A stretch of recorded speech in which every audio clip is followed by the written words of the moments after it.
অনেকেই মনে করেন যে একটুখানি অ্যালকোহল নিলে সেটা বুস্টার হিসেবে কাজ করে, তো সেক্স লাইফ উন্নত করতে, বা সেটা কি অ্যাকচুয়ালি ট্রু? মানে অ্যালকোহল বা যে কোনো ধরনের নেশা সেটা সাময়িক একটা উত্তেজনা হয়তো জাগায়, একটা ভালো লাগা হয়তো তৈরি করে, বাট সেটা কি আদতে কোনো ভালো প্রভাব ফেলছে?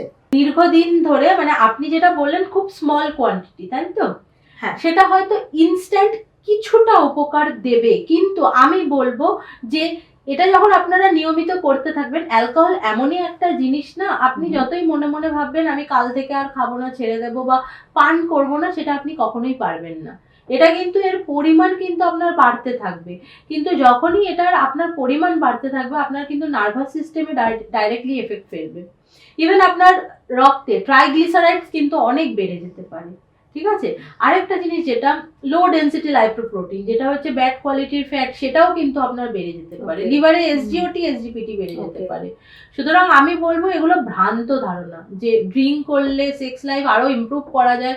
এগুলো জাস্ট হচ্ছে 2 দিন 3 দিন 4 দিন, কিন্তু একটা টাইমের পর লং টার্মে গিয়ে ওই একই জিনিস কাজ করবে, erectile dysfunction, short time ejaculation, testosterone ঠিকভাবে কাজই করতে পারবেন, এটা হচ্ছে ব্যাপার।